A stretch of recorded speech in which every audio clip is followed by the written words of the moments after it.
మన భారతదేశంలో స్వేచ్ఛ అనేటువంటిది ఉంది. ఎవరికైనా వాళ్ళ అభిప్రాయాలను చెప్పేటువంటి అధికారం ఉంది. దాంతోపాటుగా సామరస్యపూర్వకమైనటువంటి వాతావరణాన్ని కూడా కలిగి ఉండడం అనేటువంటిది ప్రధానం. ఏ వర్గానికి చెందినప్పటికీ, ఏ మతానికి చెందినప్పటికీ అందరికీ ఏదైనా తమ యొక్క అభిప్రాయాలను శాంతిపూర్వకంగా, సామరస్యపూర్వకంగా చెప్పేటువంటి పద్ధతిని మన రాజ్యాంగంలో అది ఉన్నది కనుక దాని ప్రకారం చేస్తూ వెళ్ళాలి.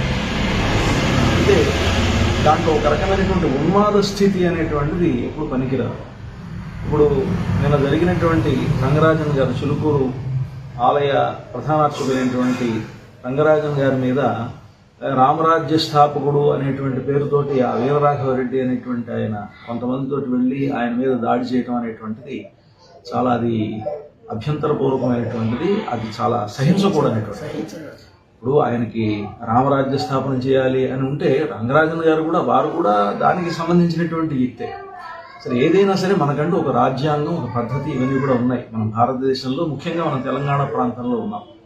ఇటువంటి పరిస్థితుల్లో ఆయన వెళ్ళి ఆయన బెదిరింపులకి లోన్ చేసి మేము రామరాజ్య స్థాపన చేస్తున్నాం, మాకేదో మీరు డబ్బులు ఇవ్వండి అని, తర్వాత మీరు మీ దేవాలయాన్ని మీరు విడిచిపెట్టేసి మాకు అప్పచెప్పండి అని ఇలా చెప్పడం అనేటువంటిది అది చాలా, అంటే ఇవన్నీ ఎంబ్రాస్మెంట్గా అనిపిస్తోంది. ఆయన మరి ఆ వీరరాఘవరెడ్డి అనేటువంటి ఆయన మరి సభ్య సమాజంలో ఉన్నాడా లేదా అనేటువంటి మాకు తెలియదు. ఇంకొకటి ఏంటంటే ఈయన ఇలాంటి వాళ్ళే, అంటే ఈయన గురువుగా చెప్పుకునేటువంటి చిదంబర శాస్త్రి అని కొంతమంది ఆయన సంబంధించిన వీడియోలు కూడా వచ్చాయి.